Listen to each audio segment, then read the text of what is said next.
She was intelligent, she was witty, and she was independent. And I think that I respected her the most for her independence. My grandmother chose not to get married until she was 41 years old, which back then was quite old to get married. When she was 75, I was born, and at 75, she was still living on her own, driving her own car. She was my babysitter. She went on all of our family vacations. And she did that through her 70s and her 80s and her 90s. And she celebrated her 100th birthday on a cruise with us on a family vacation.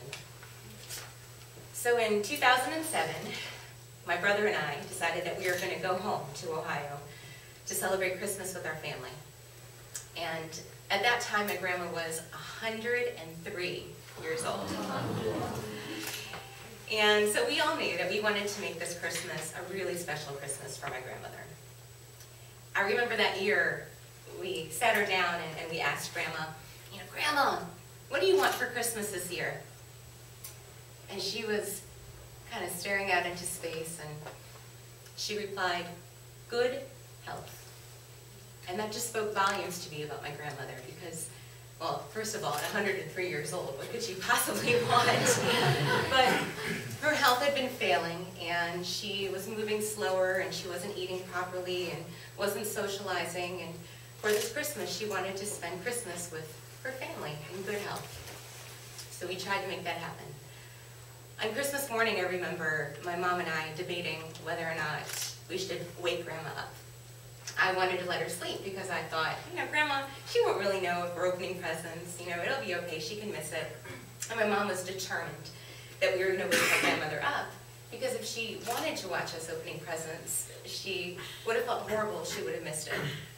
So thankfully, we woke her up, and we got her up, and we brought her into the living room, and we sat her down on our little green swivel chair in front of the Christmas tree, and we gave her a present, and she set it on her lap. And we said, Grandma, what do you think it is? And she took the present, and she shook it, and she said, roller skates. And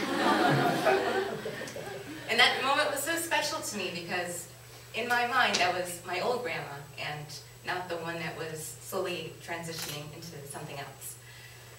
So that evening at dinner, we were eating corn, and I was feeding my grandma corn and mashed potatoes, and she was getting tired, and I always knew she was getting tired because she had this swivel chair that she sat at, and when she would get tired of eating or wanted to go to bed, she would take her feet and she'd turn herself away from the table. So her back was facing the table. So we said, okay, Grandma's done. It's time for her to go to bed. And so we put her to bed, and for the last couple years she'd been living with my mom on the first floor, and she had a bathroom adjacent to that. So we put her to bed, and as with most people, she got up several times during the night to go to the bathroom, and this particular night was no different.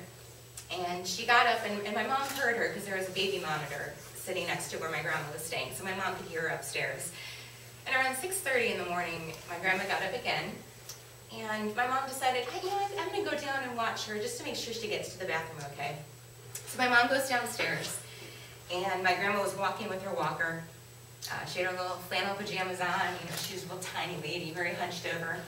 And she was walking, kind of huffing and puffing, and suddenly she faltered and she fell backward.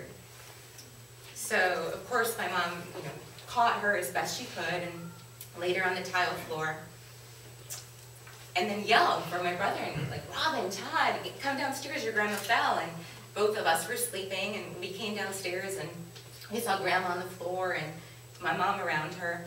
And so we bent down, and grandma was very disoriented, very scared. You could just tell she was kind of mumbling things, very panicky. She knew something was wrong. And we said, Grandma, are you okay? And she kept on saying, help me, I have to go to the bathroom. So we said, well, we're going to help you. It's going to be okay. And you could just tell, like, when she heard our voices that she just calmed down. So we got her up, and we put her over in the bathroom. And then her eyes were closed, and she started drooling. And so we said, okay, we're going to get a towel, and we're going to wipe her mouth. And as my mom was doing this, I was just standing there and kind of in my own little world, but every once in a while kind of looking back. And then I looked back, and then I saw that she wasn't breathing anymore. And at that point in time, my grandmother passed away in our bathroom. Now, when I think back to what my grandma wanted for Christmas, that she wanted good health, that was so important to her. I feel so blessed that we got to spend one final Christmas together as a family.